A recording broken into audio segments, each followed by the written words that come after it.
Sometimes you're watching movies and films, and it gets to the point where they're doing so many, it's like you don't even really get excited for them anymore. Like Fast and the Furious 7 and 8, Scream 4. I know what you did last. I still know what you did last summer. How many? I know what you did last summer. Did they do? After the first one, the second one's pretty good. You get to that third trifecta, you're like, man, we need to put a button on this. We need to put a pin on this. We need to hang it up. That's kind of how I'm feeling regarding CP3 and all these teams trying to trade for him, trying to do the next move, trying to be the centerpiece of a championship team.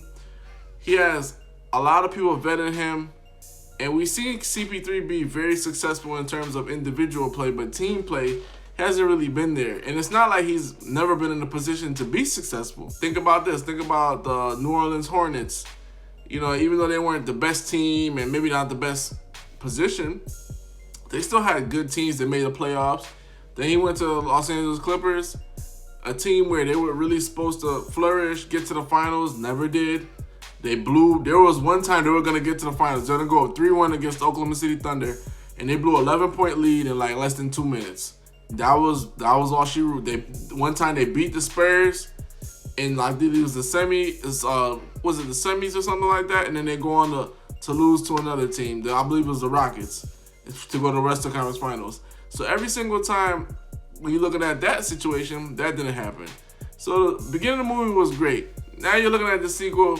All right, it's still good, still kind of good. Go to the Rockets. That's your part 3 of your movie. Rockets, you're supposed to go to the finals. Gets hurt, hamstring injury. That doesn't work out. Now you go to OKC. Now we're looking at a Rush Hour 4 or 5. Now we're looking at a Fast and Furious 8, 6, 7, 8.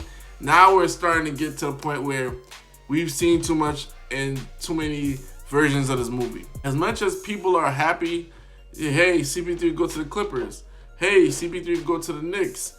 Hey, CP3 can get traded to the Suns. As much as we're happy to see, alternate version, it sounds exciting. When we get down to the nitty gritty, we're watching the same movie over and over and over. And that's not a bad thing, because CP3 is a great player, Hall of Fame player. But in terms of team success, it just hasn't worked out for him. And you can put part of the blame on him, some of his teammates, but it just hasn't worked out for him. And I don't see it working out for him in this regard. CP3 is much older.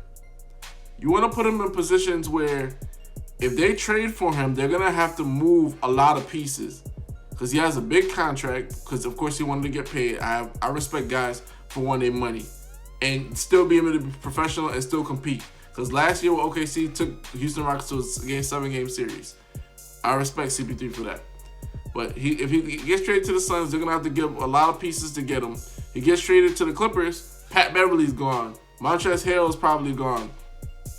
They're going to have to move a lot of pieces to get him, just so they can keep Kawhi Leonard, CP3, and Paul George together. Goes to the Knicks. Of course, the Knicks are where large contracts go to die, and star power goes to die, whatever the case is. So that happens out there. So there's not one scenario, although I'm excited for the scenarios and the potential play and what he brings to the table, and marvel at the all-star play that he's going to be bringing. I don't see a path where he's going to win a championship, even with the Clippers. Because the Clippers are going to have to give up a lot of their depth, and CP3 can get injured. Kawhi Leonard he's Mr. Load Management. So there's going to be another season of them not even playing a lot of games together. So that is out. I like the CP3 getting paired with Devin Booker, but what kind of young prospects are you giving up there? But it's interesting. And plus Ricky Rubio's there as well. So is CP3 going to come off the bench? Is he going to mortgage your future for CP3? So it's interesting to talk about. It's interesting to banter about. But guys, we've seen this movie before.